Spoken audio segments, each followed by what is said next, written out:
எல்லாம் விளைச்சல் ஒரு விவசாயம் பண்ணீங்கன்னா அதுலேருந்து வரக்கூடிய நெல் வரும். அதை வச்சு நம்ம தர்மசாலையை சிறப்பாக நடத்தலாம் என்று ஒரு ஆலோசனை சொன்னார்கள். உண்மையிலே நல்ல யோசனை தான். ஆனால் அதை வள்ளல் பெருமானார் ஏற்றுக்கொள்ளவில்லை. மொத்த பெருவழியும் ஆக்கிரமிக்கப்படுகிறதே என்று நாம் கண்ணீர் விட்ட போது ஒருவரும் கண்டு கொள்ளவில்லை. இன்றைக்கு போய் பாருங்கள், அவருடைய அறிக்கை சொல்கிறார், பன்னாட்டு மையம் 2 பகுதிகளாக இருக்கிறது. ஒன்று 71 ஏக்கர் பரப்பளவில் ஒரு பன்னாட்டு மையம், இரண்டாவது 12 ஏக்கர் நிலப்பரப்பில் ஒரு மையம். இந்த பேரண்டம், மாலண்டம், அரணண்டம், ஈசனண்டம் இது எல்லாம் ஒரு பகுதியாக இருக்கிறது. இந்த எல்லாவற்றையும் பெருவெளிதான் தாங்குகிறது. நீங்க யோசிச்சு பாருங்க, ஒரு புள்ளியிலிருந்து ஒரு பெருவெடிப்பு நிகழ்ந்தது. நெருப்பு பிரளயமாக இந்த பேரண்டம் வெடித்து சிதறியது. அதிலிருந்து வெளி தோன்றியது. வெளியிலிருந்து காற்று வந்தது. காற்றிலிருந்து நெருப்பு வந்தது. நெருப்பிலிருந்து நீர் வந்தது. நீரிலிருந்து நிலம் வந்தது. இதான் ஐம்பெரும் கோட்பாடு. வள்ளலாருடைய சத்திய ஞான சபைக்கு பெயர் உத்திர ஞான சிதம்பரம் என்று பெயர். அப்ப என்றால் பூர்வ ஞான சிதம்பரம் எது? தில்லை சிதம்பர கோவிலை குறிப்பது.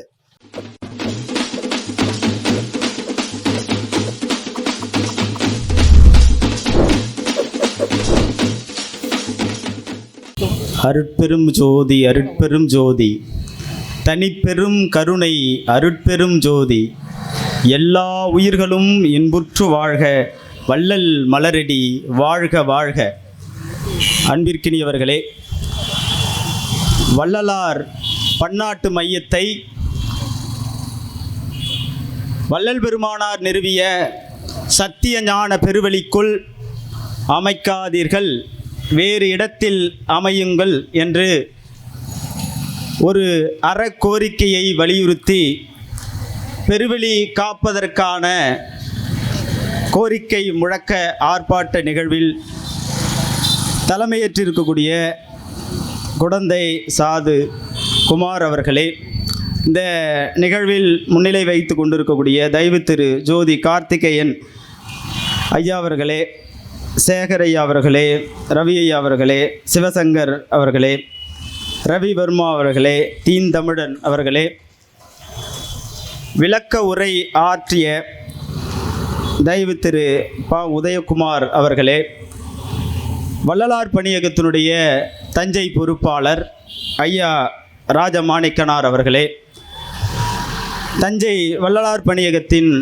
நா வைகரை அவர்களே, இந்த நிகழ்வை மிக சிறப்பாக ஒருங்கிணைத்து நடத்தி கொண்டிருக்கக்கூடிய தெய்வத்தமிழ் பேரவையினுடைய ஐயா விடுதலை சுடர் அவர்களே, எனக்கு பிறகு விளக்க உரை நிகழ்த்த இருக்கக்கூடிய மூத்த சன்மார்க்கி வள்ளலார் பணியகத்தினுடைய தலைமை ஒருங்கிணைப்பாளர் ஐயா தெய்வ திரு சுந்தரராஜன் அவர்களே, மேலும் இந்த நிகழ்வை கேள்விப்பட்டு திருவாரூரிலிருந்து வருகை புரிந்திருக்கக்கூடிய விவேகானந்தன் ஐயா அவர்களே, திருச்சியிலிருந்து வந்திருக்கக்கூடிய கோபிநாத் அவர்களே, முருகன்குடி கடலூர் மாவட்ட பொறுப்பாளர் ஐயா முருகன் ஐயா அவர்களே, திரு பன்னீர்செல்வம் ஐயா அவர்களே, இந்த நிகழ்வில் ஆர்வத்தோடு பங்கேற்றிருக்கக்கூடிய பெரியவர்களே, சான்றோர் பெருமக்களே, உணர்வாளர்களே, உங்கள் அனைவருக்கும் என்னுடைய அன்பு வணக்கத்தை தெரிவித்துக் கொள்கிறேன்.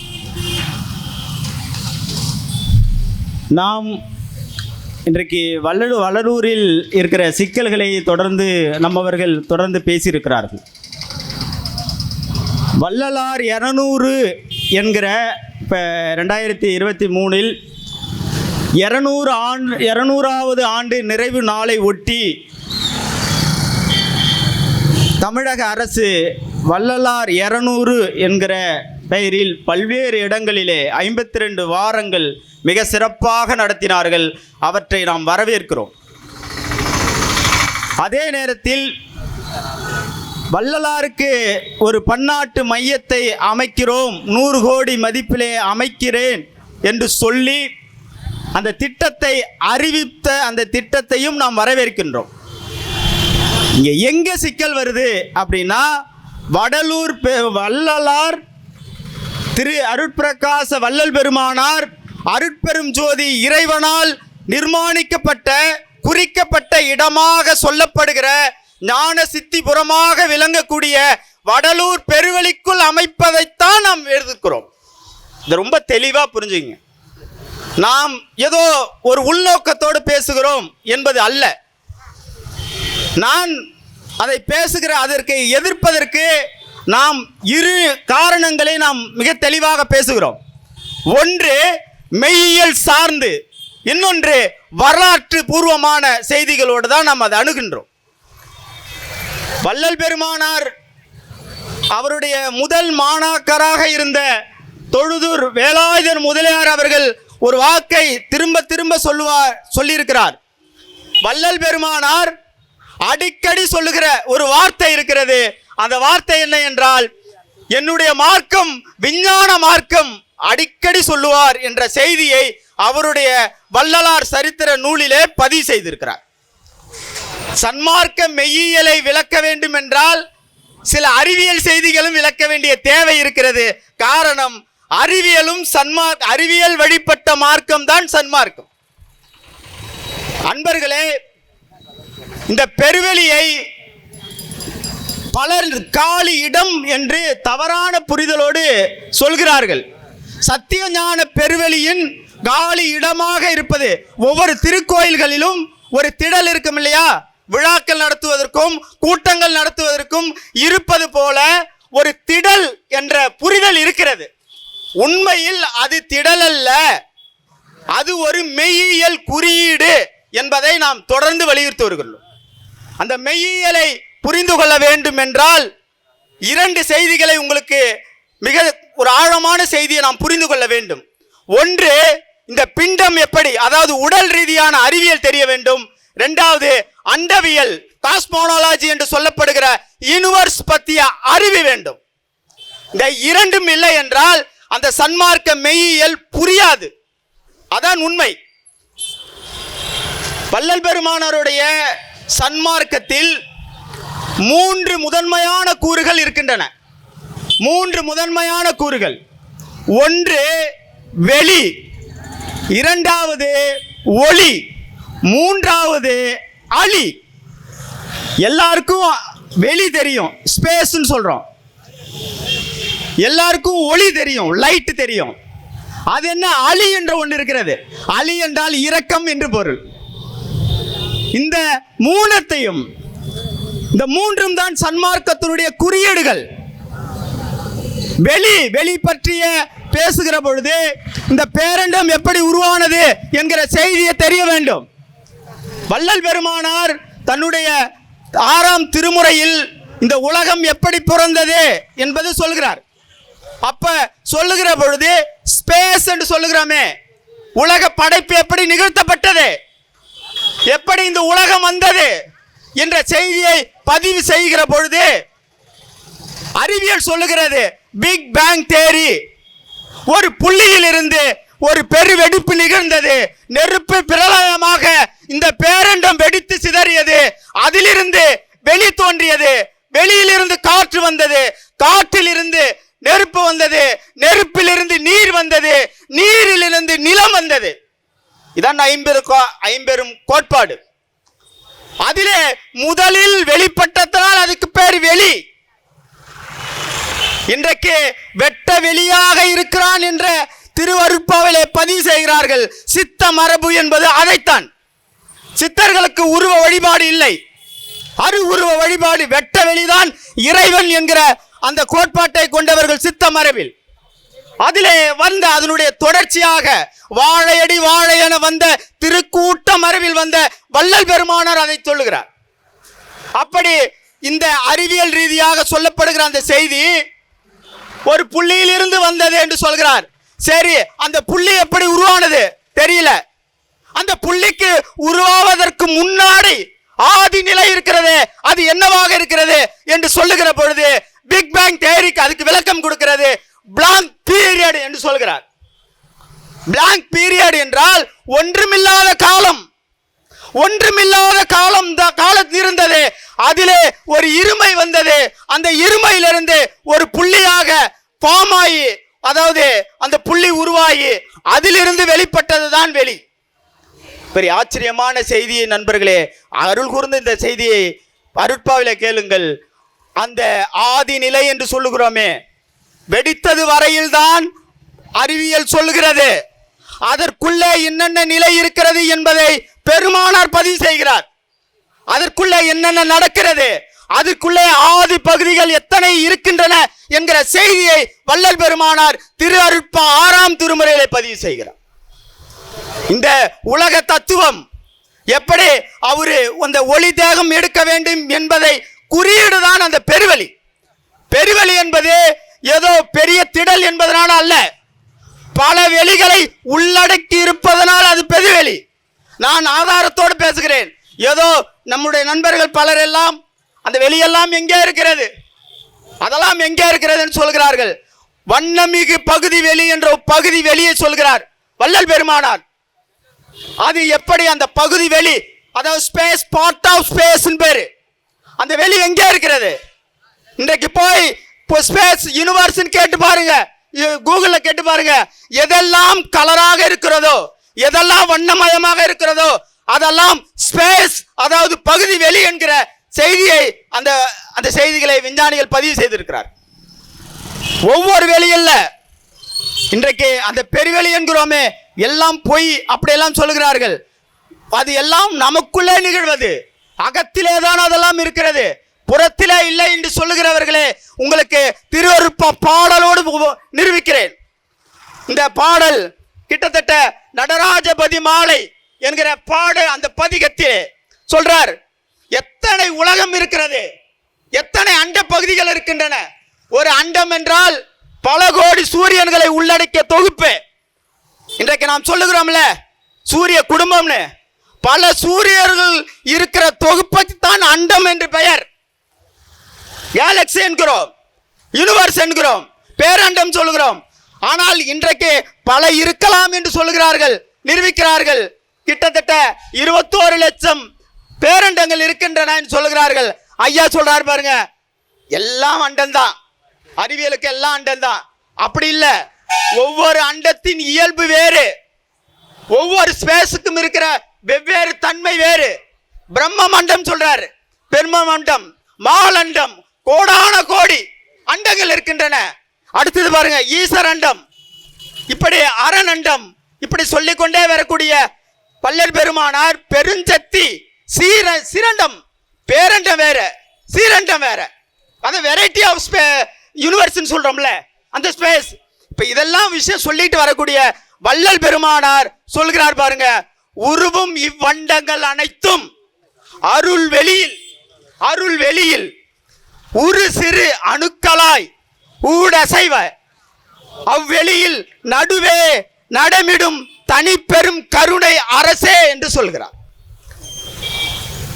இந்த பேரண்டம், மாலண்டம், அரணண்டம், ஈசனண்டம், இது எல்லாம் ஒரு பகுதியாக இருக்கிறது. இந்த எல்லாவற்றையும் பெருவெளிதான் தாங்குகிறது. நீங்க யோசிச்சு பாருங்க, இந்த பூமியை பற்றி வரலாறு பார்க்கிற போது இந்த சூரியன் எங்க நிக்குது, இந்த பூமி எங்க நிக்குது? ஸ்பேஸ்ல தான் நிக்குது, தந்தரத்துல நிக்குது, இதுலதான் நிக்குது. இந்த அண்டத்திற்குள்ளாக பல்வேறு பல கோடிக்கணக்கான அண்டங்களை அருட்பெருவெளியில் இறைவன் தாங்கி கொண்டு அதனுடைய நிலையில், அதனுடைய மையத்தில், அதனுடைய கருவாக, மூலமாக ஓங்கி நிற்கிறான் அருட்பெரும் ஜோதி ஆண்டவன் என்கிற செய்தியை திரு அருட்பாவிலே பதிவு செய்கிறான். இப்பொழுது சொல்லுங்கள், பெருவெளி காலியிடமா, சன்மார்க்க குறியீடா? புரிந்து கொள்ளுங்கள். இப்படி நிறைய செய்தியை சொல்ல முடியும். ஒவ்வொன்றாக இறைவனுடைய இந்த திருச்சபை வருவதற்கு மூலமாக என்னது? இன்றைக்கு திருச்சபைக்கு பெயர், வள்ளலாருடைய சத்திய ஞான சபைக்கு பெயர் உத்திர ஞான சிதம்பரம் என்று பெயர். அப்ப என்றால் பூர்வ ஞான சிதம்பரம் எது? தில்லை சிதம்பர கோவிலை குறிப்பது. வள்ளல் பெருமானார் சொல்கிறார் 6ஆம் திருமுறையில், நான் சிறு பிள்ளையாக இருந்தபோது, சிறுவனாக இருந்தபோது, தாய் முதலாளோடு நான் தில்லை கோயிலுக்கே போகிற பொழுது அங்கே எனக்கு இந்த மாயை எல்லாவற்றையும் தவிர்த்து விட்டு எனக்கு வெட்ட வெளியாக அருள்பாலித்தான் இறைவன் என்கிற செய்தியை பதிவு செய்கிறாரா இல்லையா? சிந்திச்சு பாருங்க, செய்கிறாரா இல்லையா? பெருவழி என்பது காலி இடமா? அருள் கூர்ந்த அன்பர்களே, சான்றோர் பெருமக்களே, இதை கேட்டுக்கொண்டிருக்கிற பெரியவர்களே, அருள் கூர்ந்து சிந்தியுங்கள், அருள் கூர்ந்து சிந்தியுங்கள். பெருவழி என்பது இயக்கம். இன்றைக்கு மரணமில்லாத பெருவாழ்வு என்கிற மிகப்பெரிய தமிழர் மெய்யியலில் சொல்லப்படாத ஒரு விளக்கத்தை கொடுத்த வள்ளல் பெருமானார். எல்லா உயிர்களும் சமம் என்கிற, எல்லா உயிருக்கும் உயிர் வாழுகிற உரிமை உண்டு என்கிற உரிமை குரல் எழுப்பியவர் வள்ளல் பெருமானார். அவர் நிறுவிய சத்தியஞான சபையில், ருத்ரஞான சபையிலே பூர்வஞான சிதம்பரம் என்று அழைக்கப்படுகிற தில்லை கோயிலில் வள்ளல் பெருமானார் ஆரம்பத்திலே பல்வேறு சமய நெறிகளிலே பின்பற்றி, குறிப்பாக சிவநெறியை பின்பற்றி வந்தவர். 1860 காலகட்டங்களில் அவரை தில்லை கோயிலில் தரிசனத்திற்கு போகிற பொழுது, இது ஆகம் ஒரு முறைப்படி இல்லை, எனவே அதை மாற்றி அமையுங்கள் என்று சொன்னவர். இன்றைக்கு நடராஜர் என்று சொல்லுகிறோமே, அதனுடைய உண்மை பொருள் என்ன? திருச்சிற்றம்பலம் என்கிறோமே, அதனுடைய உண்மை பொருள் என்ன? எல்லாவற்றையும் விளக்கியிருக்கிறார், எல்லாவற்றையும் விளக்கியிருக்கிறார். எனவே அப்பொழுது சொல்ல போது நடராஜர் தத்துவம் என்பது எது? உயிர் இரக்கம், ஆன்ம பிரகாசம் என்கிறார். உயிரினுடைய ஒளியினுடைய அசைவுதான் நடனம். நம்முடைய மனித அறிவுக்கு நம்முடைய முன்னோர்கள் அதை வரைபடமாக, உருவமாக வடித்து வைத்தார்கள். அதனுடைய உண்மையான பொருள் என்பது அருட்சோதி, அருள் ஜோதி என்கிற அந்த ஜோதி வடிவத்தினுடைய அசைவுதான் நடராஜர் என்பது. சிவத்திற்கும் சுத்த சிவத்திற்கும் இருக்கிற வித்தியாசம் இருக்கிறது.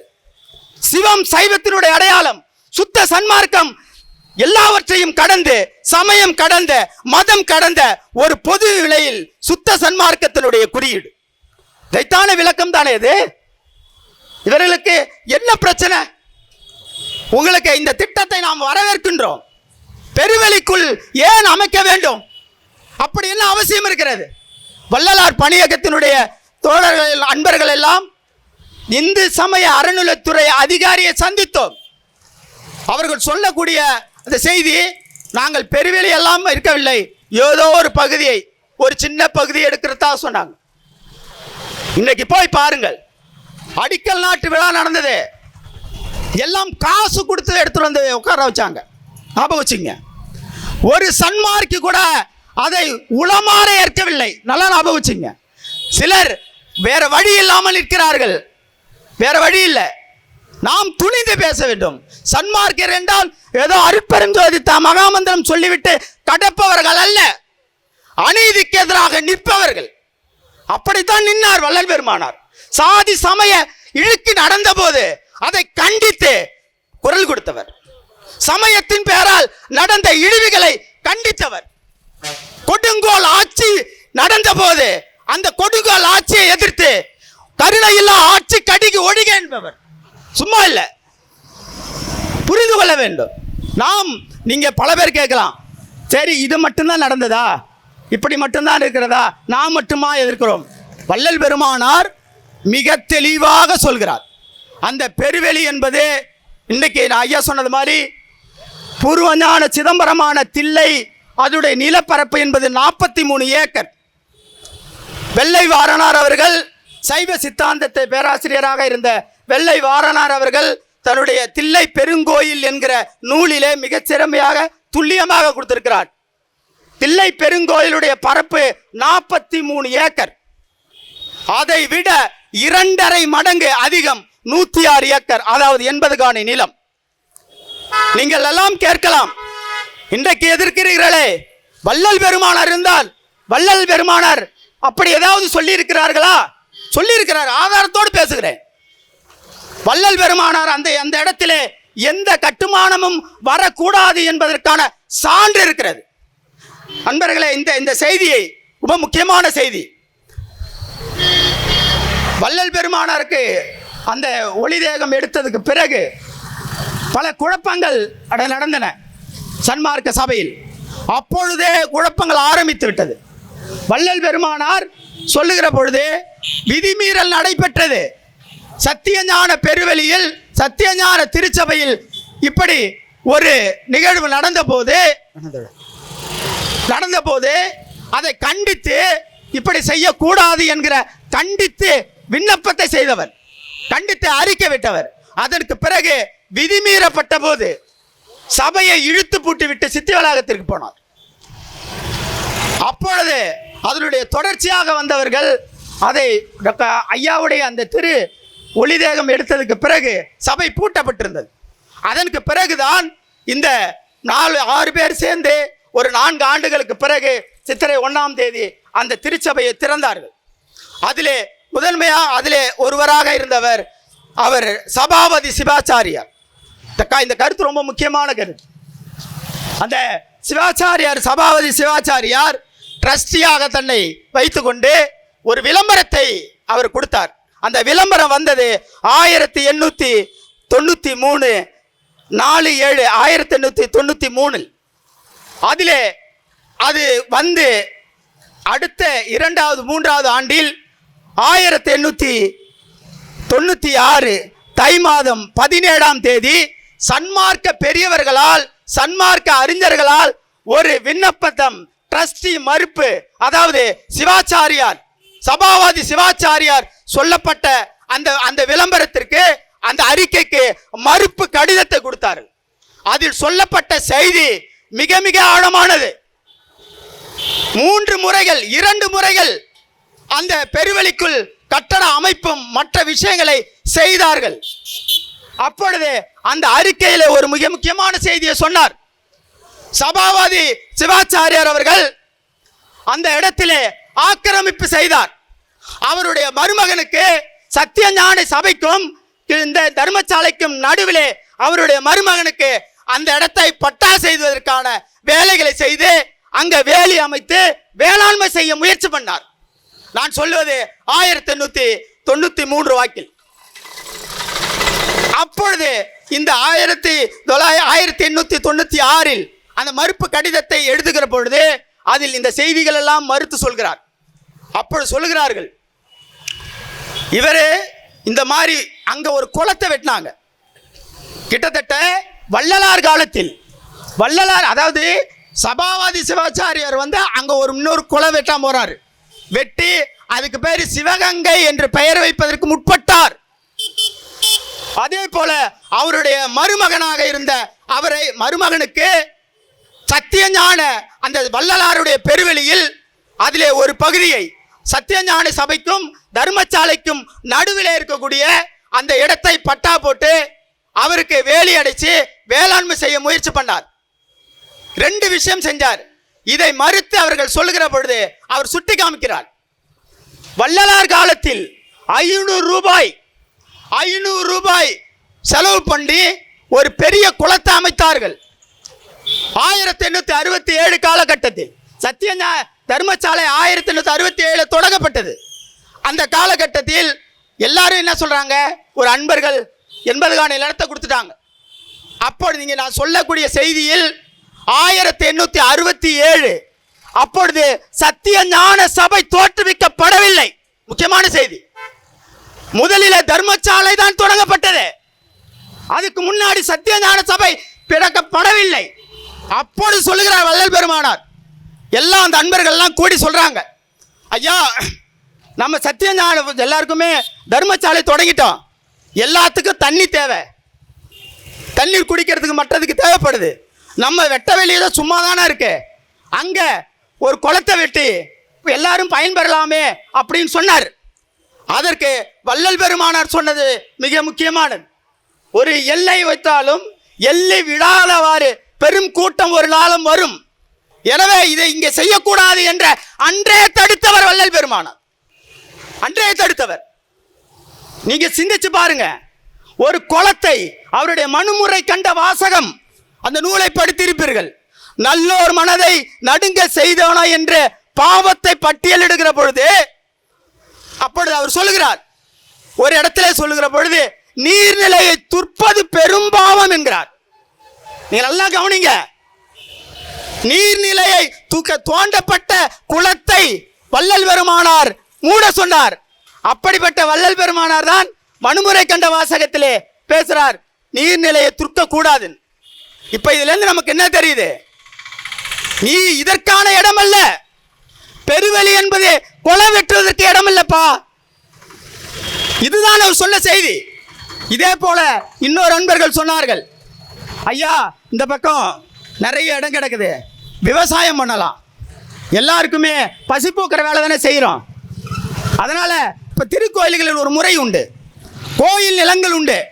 அந்த கோயில் நிலங்களில் விளையப்படுகிற விளைச்சலை இறைவனுக்கு கொடுக்கிற பழக்கம் இன்றைக்கு உண்டு. அதில் நிலமாக இருந்தால் அந்த நிலத்தில் விளையக்கூடிய அரிசி திருக்கோயில்களுக்கு வரும்.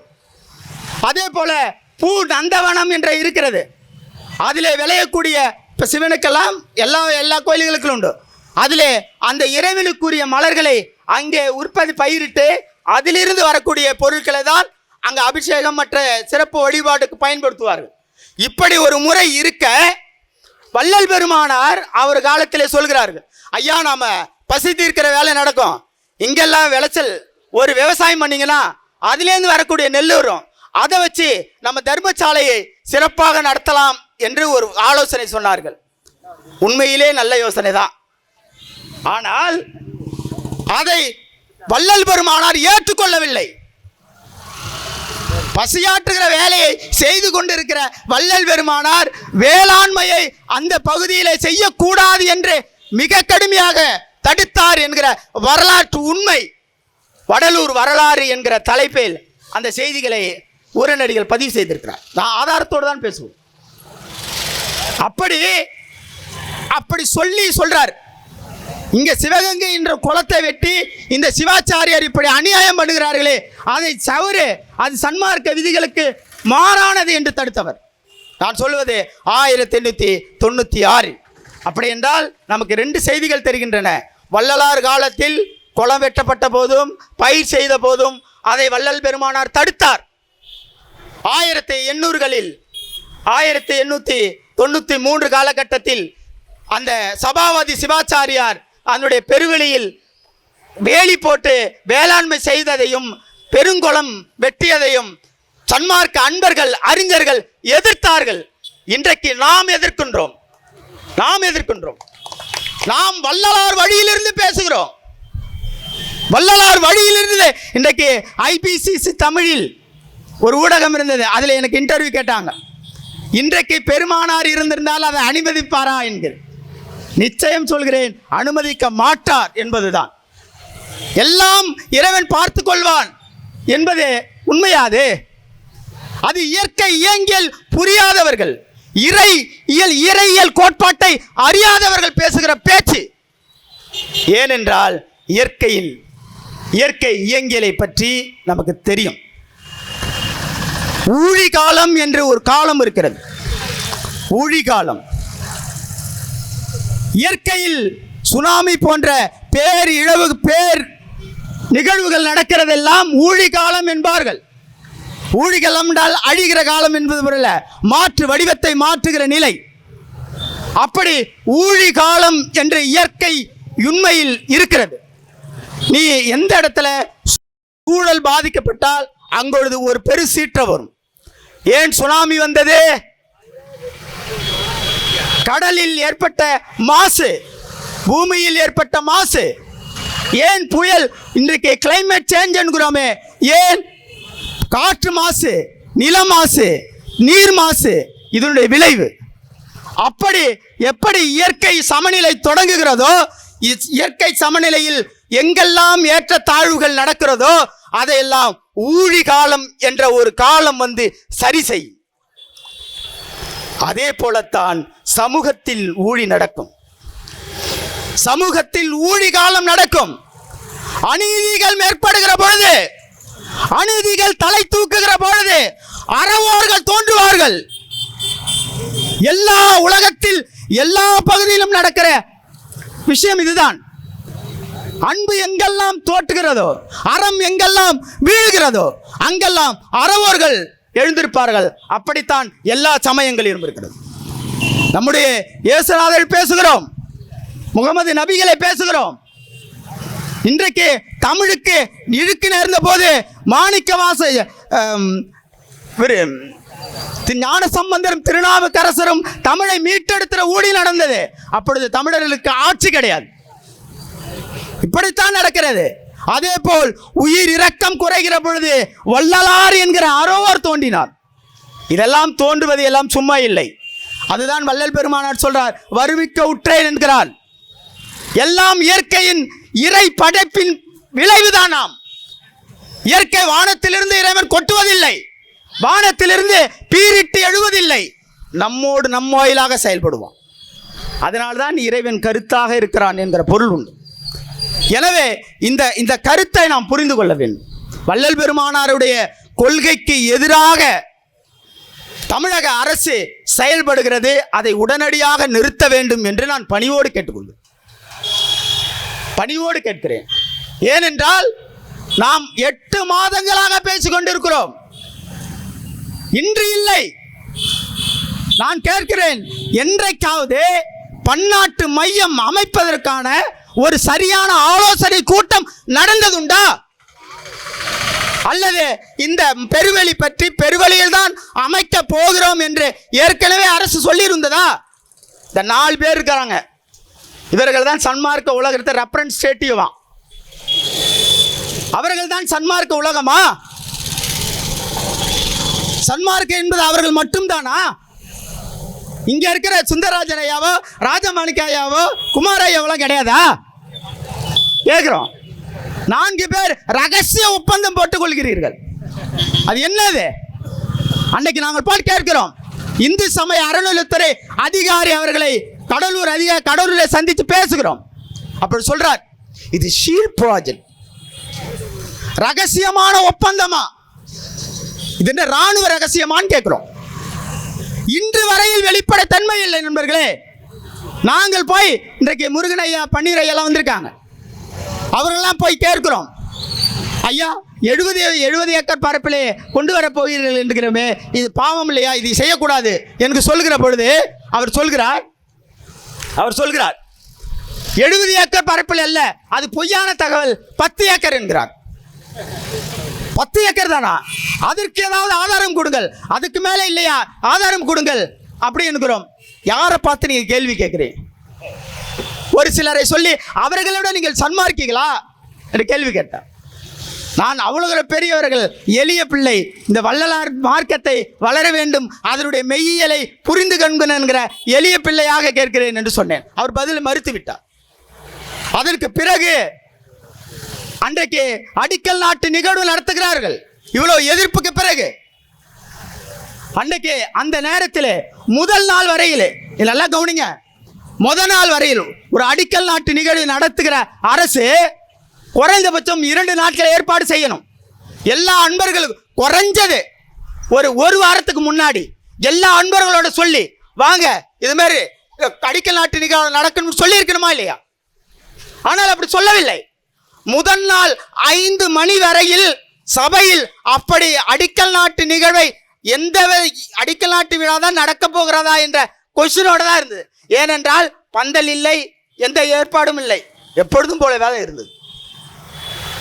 7 மணிக்கு மேல பந்தல் அமைக்கிறார்கள். இந்த செய்தி பாட்டாளி மக்கள் கட்சியினுடைய தலைவர் ஐயா மருத்துவர் ராமதாஸ் அவர்கள் உடனடியாக இப்படி நடந்த உடனே கண்டித்தார். அப்ப கண்டிக்கிற பொழுது நாளை மீறி நடந்தால் மக்கள் போராட்டம் வெடிக்கும் என்று அறிவித்தார்.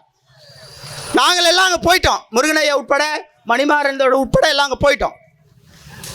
காலை 9 மணிக்கு அடிக்கல் நாட்டு விழா நடத்த சொன்னார்கள். அந்த காட்சியெல்லாம் என்னால் ஜீர்ணிச்சிக்க முடியல. அன்பையும் அறத்தையும் கருணையும் நிரம்பி வழுகிற அந்த பெருவெளிக்குள் ஆயிரக்கணக்கான போலீஸ்களும் வஜ்ரா வாகனங்களும் நடத்துவதை எப்படி ஒரு சன்மார்க்க நெறியின் ஏற்றுக்கொள்வான்? எங்களுக்கு அனுமதி இல்லை. அடுத்த நாள் நடக்கிறது, நமக்கு அனுமதி மறுக்கப்பட்டது. வீதியில் வந்து நிற்கிறோம். வடலூர் பேருந்து நிலையத்திலே அந்த நிறுத்தத்திலே எங்கெல்லாம் நிறுத்தப்பட்டோம். நாங்கள் பேசுகிறோம். அப்போது எல்லாரும் அவங்களுடைய பாட்டாளி மக்கள் கட்சியுடைய அன்பர்கள் வந்துட்டார்கள். நாமெல்லாம் போயிட்டோம். 9 மணிக்கு அடிக்கல் நாட்டு விழா நடக்க வேண்டிய நிகழ்வு போராட்டம் 12 மணி அளவில் தொடர்கிறது. எல்லாரும் பேசுகிறோம். ஆனால் வஜ்ரா வாகனத்தை வந்து நிறுத்தினார்கள். காவல்துறையுடைய அடியோடு சன்மார்க்க பெரியவர்களை மிரட்டுகிற வகையில் அங்கே நிறுத்தினார்கள். நாம் என்னதான் கேட்டோம்? பெருவெளியில் அமைக்காதீங்கப்பா, பக்கத்தில் அமைங்க. நாங்கள் 5 இடங்களை தேர்வு செய்து கொடுத்திருக்கிறோம், மறந்து விடாதீர்கள். 5 இடத்தை வள்ளல் பெருமானார் எந்த கட்டடம் வரக்கூடாது என்று சொன்ன அந்த வெளியில் அமைப்பது விதிமீறல் இல்லையா? இதைத்தானே, இந்த நியாயமான கோரிக்கை தானே நம்ம வலியுறுத்துறோம். இதில் என்ன பிரச்சனை உங்களுக்கு? கேட்டு நிற்கிற பொழுது எல்லாரையும் சமாதானம் பண்ணி நாங்கள்லாம் நினச்சிட்டோம், ஆஹா பெருவெளியில் இனிமே வந்து நின்றுச்சு போல அப்படின்னு உண்மையாகவே நினைத்தோம். ஆனால் நமக்கு ஒரு சந்தேகம் இருந்தது. ஏனென்றால் இவர்களை நம்ப முடியல, எந்த உண்மையும் இல்லை. பிறகு அவர்கள் சொல்கிறார்கள், மணி 12 ஆயிடுச்சு, எல்லா நண்பர்களும் கலந்து விட்டார்கள். 12:45 12:01 மணி அளவில் அவருடைய அமைச்சர் கார் அதை அப்படியே கிராஸ் பண்ணி உள்ள போகுது. சத்தியஞான பெருவெளிக்குள் அந்த அமைச்சருடைய கார், மதிப்புக்குரிய திரு MRK பன்னீர்செல்வம் அவர்களுடைய, அவர் தான் அந்த அடிக்கல் நாட்டு விழாவை நடத்தினார், அவருக்கு தான் போகுது. எல்லாருக்கும் அதிர்ச்சி. திரும்ப நம்மளால ஒன்றும் பண்ண முடியல, எல்லாம் கலைஞ்சிட்டோம். அப்படி அவர்கள் பேசுகிறார்கள், நீங்கள் நினைப்பது போல இல்லை, 3.5 ஒரு கணக்கு 3.5 ஏக்கர் மட்டும்தான் நடத்த போறோம், எடுக்க போறோன்றார். அருள் கூர்ந்த அன்பர்களே, இப்பொழுது ஒரு வாரத்திற்கு முன்பு இந்து சமய அறநிலைத்துறை அமைச்சர் திரு சேகர் பாபு அவர்களுடைய பேட்டியை அருள் கூர்ந்து பாருங்கள். நாமெல்லாம் சொன்ன போது யாரும் நம்பல. மொத்த பெருவெளியும் ஆக்கிரமிக்கப்படுகிறது என்று நாம் கண்ணீர் விட்ட போது ஒருவரும் கண்டு கொள்ளவில்லை. இன்றைக்கு போய் பாருங்கள், அவருடைய அறிக்கை சொல்கிறார், பன்னாட்டு மையம் 2 பகுதிகளாக இருக்கிறது. ஒன்று 70 ஏக்கர் 71 ஏக்கர் பரப்பளவில் ஒரு பன்னாட்டு மையம், இரண்டாவது 12 ஏக்கர் நிலப்பரப்பில் ஒரு மையம். இதுக்கு மேலே எங்க இருக்கு இடம்? அதான் காலி ஆயிடுச்சு. ஒட்டுமொத்தமாக பெருவெளி ஆக்கிரமிக்கப்பட்டு விட்டது. இன்றைக்கு பேசிக்கொண்டிருக்கிற இந்த நேரத்தில் சத்தியஞான பெருவெளியில் அளவு அளந்து வேலைகள் நடந்துட்டு இருக்கு. கட்டணம் கட்டுறதற்கான பொருட்கள் வந்து இறங்கி இருக்கு. இது முறையில்லை என்கிறோம், நாம் முறையில்லை என்கிறோம், இது தவறு என்கிறோம். சன்மார்க்க மெய்யியலில் அழிக்கிற செயலை தமிழ்நாடு அரசு செய்யக்கூடாது. வரலாற்றில் பிழையை நிகழ்த்துகிறீர்கள், வரலாற்றில் மிகப்பெரிய தவறை இழக்கிறீர்கள். உங்களுடைய இந்த செயல் வருங்கால சன்மார்க்கம் ஓங்குகிற பொழுது உங்களுக்கு இழிவு பெயரை கொடுக்கும் என்பதை எச்சரிக்கையோடு தமிழக அரசிற்கு நாம் பேசுகிறோம்.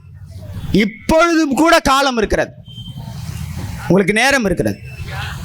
தமிழ்நாடு அளவிலும் இந்த மக்கள் சிக்கலாக வருகிறது. இது ஏதோ சன்மார்க்க அன்பர்களுடைய சிக்கல் அல்ல, ஒட்டுமொத்த தமிழ் இனத்தின் மெய்யியல் குறியீடு சத்தியஞான சபை. இன்றைக்கு வள்ளல் பெருமானார் சன்மார்க்க நிலை என்கிற ஒரு பகுதி இருக்கிறது.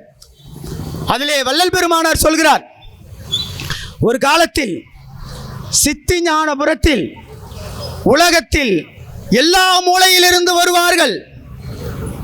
அப்பொழுது சமய சழக்க அற்று ஆண்மநேய ஒருமைப்பாட்டு உரிமையோடு உவகை கொள்ளுகிறார்கள் என்கிற செய்தியை பதிவு செய்கிறார். எனவே இது ஒரு இந்த அரசு தன்னுடைய நிலைப்பாட்டை மாற்றிக் கொள்ள வேண்டும் என்று இந்த ஆர்ப்பாட்டத்தின் வாயிலாக நாம் அன்போடு தமிழக அரசிற்கு செய்கிறோம், வலியுறுத்துகிறோம். உங்களை தவறாக வழிநடத்துகிறார்கள். சிலர் தங்களுடைய சுயநலத்திற்காக சன்மார்க்க மெய்யியலை விட்டு கொடுக்கிறார்கள். நம்பாதீர்கள். நான் மீண்டும் சொல்லுகிறேன், இன்றைக்கு நீங்கள் செய்கிற பாவத்திற்கு நீங்கள் உங்களுடைய காலத்திலே அதனுடைய விளைவுகளை சந்திப்பீர்கள், கண்டிப்பாக சந்திப்பீர்கள். அறிவியலில் ஒன்று விதி இருக்கிறது, எல்லா வினைக்கும் எதிர்வினை உண்டு, எல்லா வினைக்கும் எதிர்வினை உண்டு. உயர் அறமாக ஆன்மீகத்தின் மெய்யியலாக சொல்லப்படுகிற சன்மார்க்க மெய்யியலை நீங்கள் அழிக்க நினைக்கிறீர்கள் என்றால் அதனுடைய எதிர்விளைவை வராமலா போகும்? நிச்சயம் வரும். அதிலிருந்து தப்பித்துக் கொள்ளுங்கள் என்பதற்கான எச்சரிக்கையாக தமிழக அரசிற்கு இந்த சன்மார்க்க அன்பர்களுடைய கோரிக்கையை நாம் கேட்க வேண்டும். இது ஏதோ இன்றைக்கு ஏதோ ஒரு 20 பேர் 30 பேர் என்று பேசிக்கிட்டு இருக்கிறோம். இன்றைக்கு ஐயா சுந்தரராஜன் அவர்கள், ராஜமாணிக்கன் அவர்கள், இன்னும் வள்ளலார் தொண்டர்கள் தமிழ்நாடு முழுக்க வேலை செய்து கொண்டிருக்கிறோம். இது மக்கள் திரள் போராட்டமாக வடிவம் எடுத்து வருகிறது. சன்மார்க்கம் என்றால் ஏதோ அன்னதானம் இடுவது மாத்திரமல்ல, அநீதிக்கு எதிராக நிற்பதும் நம்முடைய குவாலிஃபைடு. அன்னதானம் பண்றது கிடையாது, அநீதிக்கு எதிராக நிற்க வேண்டும், துணிச்சலாக இருக்க வேண்டும். வள்ளலார் துணிந்தவர், அடக்கமானவர், துணிச்சலானவர். வள்ளலார் காலத்தில் சமயவாதிகள் எதிர்த்தார்கள், சாதி வெறியர்கள் எதிர்த்தார்கள், சமத்துவம் பேணுகிறவர்கள் மிக குறைவு. ஆனால் துணிச்சலோடு நின்றார். என்னுடைய மார்க்கம் சன்மார்க்கம் என்று சொன்னார். முடிவாக சைவ சித்தாந்தம் சொன்ன பொழுது அதனுடைய இன்னொரு அடுத்த நிலை இருக்கிறது. அதுவே சுத்த சன்மார்க்கம் என்று புதிய நெறியை, புதிய கோட்பாட்டை, எல்லா உயிர்களுக்குமான கோட்பாட்டை வலியுறுத்தியவர் வள்ளலார். அவருக்கு தெரியாதா எது செய்யணும் எது செய்யக்கூடாதுன்னு? சொல்றாங்க. வள்ளலார் சொன்ன உபகார சாலையைத்தான் நாங்கள் வைக்கிறோம். 7 சாலைகளை சொன்னார்கள். மருத்துவ சாலை, யோக சாலை, பாடசாலை, இப்படி 7 சாலைகளைத்தான் வைத்தார்கள் என்று சொல்லுகிற அன்பர்களே, அவருடைய ஆவணத்தை தயவு செய்து பாருங்கள். 13 கட்டட அமைப்புகள் வருகின்றன. 13 கட்டட அமைப்புகள் அங்கே இருக்கிறது. சொகுசு பங்களாக்கள் உண்டு. VIP இருவருக்கு சொகுசு பங்களாக்கள். வள்ளல் பெருமானார் நிறுவனரா? மடாதிபதிகள் எல்லாம் ஒரு ஆசனத்தில் உட்காருகிற பொழுது சரிசமமாக ஆசனத்தை உட்காராமல் தரையிலே உட்கார்ந்த அருளாளர் எங்கள் வள்ளல் பெருமானார். மாற்றம். உங்களுக்கு சொகுசு பங்களா கேட்குதான்னு கேட்கிறோம். தனி அறை கிடையாதுங்க, தனி அறை கிடையாது வள்ளல் பெருமானாருக்கு. சத்தியஞான தர்மசாலையிலே அப்படியே மக்களோடு மக்களாக இருந்தவர் வள்ளல் பெருமானார். வேதனையாக இருக்கிறது, வேதனையாக இருக்கிறது. ஒரு ஆடை 2 ஆடை தான் வள்ளல் பெருமானார். எளிமையாக இருக்க வேண்டும், பொது நோக்க வேண்டும் என்று சொல்கிறோம். நீங்கள் சிந்திச்சு பாருங்க. ஒருவேளை நீங்க அதில் நிறுவுறீங்கன்னா எளிய மக்கள் அதுக்குள்ளே நுழைய முடியுமா? எளிய மக்கள் நுழைய முடியுமா? சர்வதேச மையம் அமைஞ்சிட்டா வாட்ச்மேன் போடுவேன், 68 பேர் பணியிடங்கள் இருக்கு. இன்றைக்கு போய் பாருங்கள், எல்லாருக்கும் தாய்மடி இல்லையா? அது கைவிடப்பட்டவர்களுடைய தாய்மடி இல்லையா? பெருவெளி கைவிடப்பட்டவர்கள், அனாதையாக ஆக்கப்பட்டவர்கள், ஒருவேளை கஞ்சிக்கு வழி இல்லாதவருடைய மடியை அவர்களை தாங்குகிற பெருவெளி இல்லையா? அது அதை ஆக்கிரமிப்பதற்கு நீங்கள் யார்? வள்ளலார் இடத்தை ஆக்கிரமிக்கிற துணிச்சல் உங்களுக்கு எப்படி வந்தது? நீங்கள் செய்கிறீர்கள் என்றால் தனியாக இடம் வாங்கி செஞ்சுட்டு போ. வள்ளலார் நிறுவிய பார்வதிபுரம் மக்கள் அன்றாடம் காட்சிகள் தன்னுடைய வீட்டையை இழந்து வள்ளல் பெருமானுடைய அறத்துக்கு கட்டுப்பட்டு, அவருடைய அந்த நெறிக்கு கட்டுப்பட்டு தன்னுடைய வாழிடத்தை கொடுத்தவர்கள். ஞாபகம் வச்சுக்கங்க. அப்படிப்பட்ட நிலத்தை கட்டடங்களும் கட்டட குப்பையாக மாற்றாதீர்கள் என்கிறோம். அருள் கூர்ந்து கேண்டுகிறோம். இதையெல்லாம் சகித்துக் கொள்ள முடியவில்லை. வள்ளல் பெருமானார் இன்றைக்கு இங்க வந்திருக்க பெரியவர்கள் எல்லாம் மற்றவர்களுக்கு சாப்பாடு போட்டுதானே பழக்கம். எங்களுக்கு சாலை ஓரத்தில் உட்கார வச்சு கத்த வச்சுட்டீங்களே, இதுவே பாவம் இல்லையா? பாவம் இல்லையா? சிந்திச்சு பாருங்க. விடமாட்டோம், நிச்சயம் விடமாட்டோம். வள்ளல் பெருமானாருடைய திருவருளால் அந்த பெருவழியை மீட்போம். நிச்சயம் மீட்போம். அதில் எத்தனை எதிர்பாடுகள் இடர்பாடுகள் வந்தாலும் நாங்கள் துணிவோம்.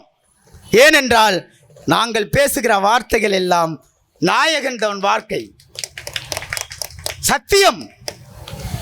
அன்பர்களே, இந்த கும்பகோண ஆர்ப்பாட்டத்திலே பேசுகிறோம். பெரும் பாவத்தை சுமக்காதீர்கள், பாவத்தை செய்யாதீர்கள். பெரும் பாவம் இழைத்த போது சன்மார்க்க விதியை மெய்யலை அழிக்கிற பொழுது அதனுடைய விளைவுகளை நீங்கள் சந்திப்பீர்கள். அருள் கூர்ந்து பெருவெளியை விட்டு வெளியேறுங்கள். எச்சரிக்கிறோம், அன்போடு கேட்கிறோம்.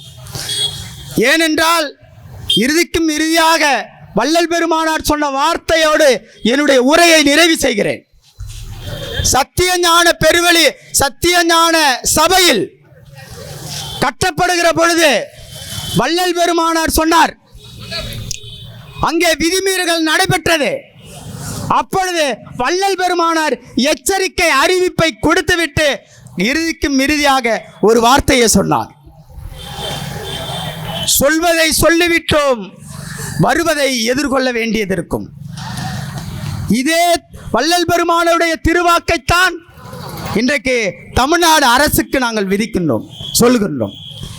மீண்டும் சொல்கிறோம், பெருவெளி என்பது இயக்கம் இயங்கிக் கொண்டே இருப்பது. எனவே அதை தொடாதீர்கள், தூக்கி எறியப்படுவீர்கள், நிச்சயம். எனவே அன்பர்களே, இது நம்முடைய நியாயமான கோரிக்கையை நாம் வலியுறுத்துகின்றோம். இது ஏதோ அரசிற்கு நாம் எதிர்க்க வேண்டும் என்கிற உள்நோக்கம் எங்களுக்கு இல்லை. உண்மையிலே 52 வாரங்கள் நடைபெற்ற போது, விழாக்கள் நடைபெற்ற போது நாங்கள் தானையா உங்கள் பெருங்கூட்டத்தை அழைத்து வந்தோம், நினைவில்லையா? சிதம்பரம் பகுதியில் நடந்த போது வேணாக அன்பர்களை கொண்டு வந்தது யார்? ஒவ்வொரு திருச்சபை ஒவ்வொரு விழாக்களிலும் சன்மார்க்க அன்பர்களை குவித்தது யார்? அப்படி குவித்தருக்கு வேலை செய்தோமே, அவர்கள் தான் நாம் இன்றைக்கு பேசுகிறோம், பெருவெளியை விட்டு வெளியேறுங்கள். எனவே இப்படிதான் இந்த நிகழ்வு என்பது பல இடங்களிலே நடைபெற்று வருகிறது. அரசு கவனத்திலே கொண்டு போவதற்கான ஒரு முயற்சியாகத்தான் இந்த ஆர்ப்பாட்டத்தை கோரிக்கை ஆர்ப்பாட்டத்தை நாம் பேசுகின்றோம், நடத்தியிருக்கிறோம். இந்த நிகழ்விலே பங்கேற்ற அனைத்து பெரியோர்களுக்கும், இப்படி ஒரு வாய்ப்பை அளித்த வள்ளலார் பணியகம் மற்றும் அவருடைய பொறுப்பாளர்கள், குழந்தை பொறுப்பாளர்களுக்கும் என்னுடைய நன்றியை தெரிவித்துக் கொண்டு தொடர்ந்து நிற்போம் பெருவெளி காக்கும் போராட்டத்தில். நன்றி. தமிழர்களுக்கு உரிய பொதுவான ஒரு வலைவழி என்ற ஏற்பிசையோடு இதை விரும்பக்கூடிய வகையில், ஏற்கக்கூடிய வகையில் சப்ஸ்கிரைப் செய்து இணையுங்கள்.